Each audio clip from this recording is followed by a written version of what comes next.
And he said, you'll be leaving now. And I said, yes, I will.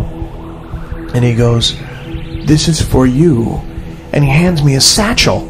And I'm getting a little bit disturbed now that everyone knows where I am. Everything's so expected here. It's like these people knew I was coming. They knew everything about me. How is that possible that they would know that?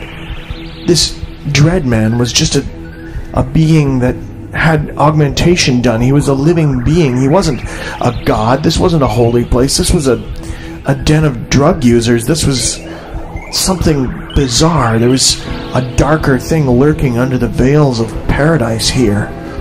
I took the bag just so that I could keep face. You never refuse a gift here. Not here, especially, and I didn't even know what kind of laws existed in New Rome. Faking a smile, I took the bag and said thank you.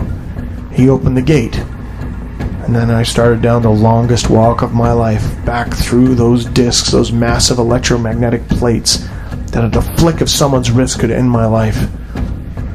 I honestly didn't know if I'd make it out of there alive. I figured that maybe someone has a sick joke, or who knows, that Mr. Weaver, the Dreadman, he had to be insane. There was no rational explanation of what had happened there. He said I had to go to the Kingdom of Nod. I had to go find X. I didn't understand it. I didn't understand it right then.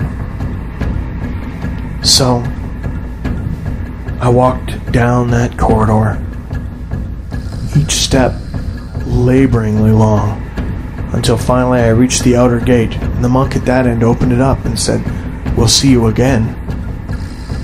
I said, "All right then. Take care." And I took to the desert. I got far enough away from the gates of New Rome to not appear suspicious, and then I started to run. And I ran as hard as my synthetic legs would carry me, and never before had I ever been so grateful to have an augmentation as I was to have those legs. The pounding of the steel against the dirt felt so good to be free of that place. There was something corrupt there, something dirty. I didn't want to leave it, but I had to, and I had to get enough distance between me and New Rome before I changed my mind and decided to go back. It was the evening of, I thought maybe the following day, when I left the gates of New Rome. I had no way of knowing for sure. I had no idea how much time I'd spent there. The bogweed has taken its toll on me, and I had no idea. I could have been there for 2 days. I could have been there for 2 weeks. I had no idea. I ran and ran until nightfall came, and then I ran until the middle of the night. I was so hungry. I was exhausted. So, without being able to take another step, I sat down out in the middle of the wastelands, away from everything. And that's where I'm sitting now. Same place that I sat. I haven't moved in a few hours. I haven't moved because of what had happened next. See, when I sat down, I wanted to relax, so I took off my helmet. And the helmet was there, but that buzzing came back, that odd buzzing. I could still feel it. It wasn't as loud, but it was there, somehow echoing in my mind. And reaching up, I thought that maybe I'd hit my head, or it was the after effects of the bogweed. When I put my hands up, the tips of my fingers touched the top of my head. And that's when I felt the stitches. Reaching up with my hands, I saw that there'd been an incision made, only about an inch long, at the top of my head. Ran down my... just the crown of it. And I felt fear rip through my body, and it made sense to me what had happened, what that buzzing was. I grabbed hold of the bag that was given to me at the gates. I opened it up, and inside was a sack of bogweed. It was medicine. He told me that I had to go to the land of Nod. He told me that I had to go look for X. He gave me the ability to see. He'd put in a dread chip. He turned me into a Dreadman. I don't know when the images are going to start. I don't know when they're going to come, but I know that the shielding in my helmet will keep rogue frequencies from from getting at me. If I spend too much time out of the helmet, I don't know what's going to happen. The bogweed must help numb it. I don't know what it's for, but I imagine that would be the reason why he gave it to me, not for trade.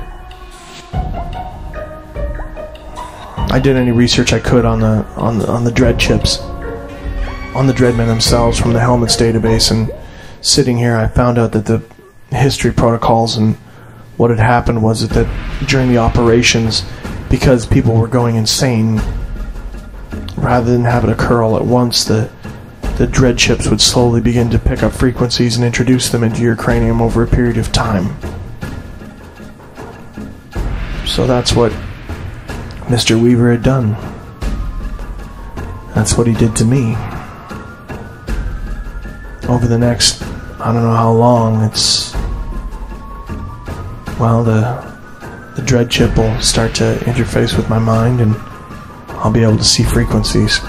On one hand, I don't know how I feel about that. I mean, now I'm able to do the things that the Dreadmen could do, but yet I don't know.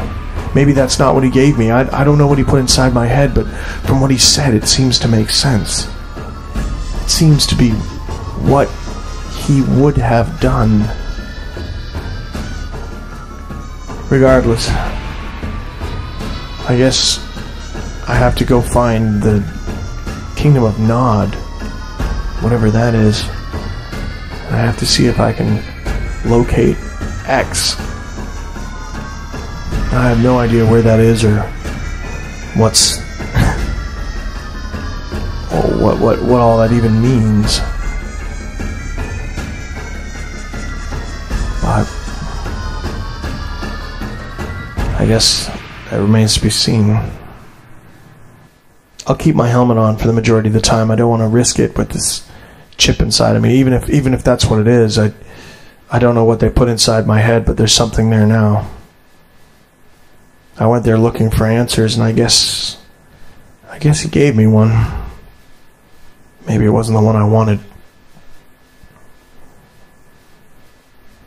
I don't know where this is going to wind up taking me, but I'll keep broadcasting.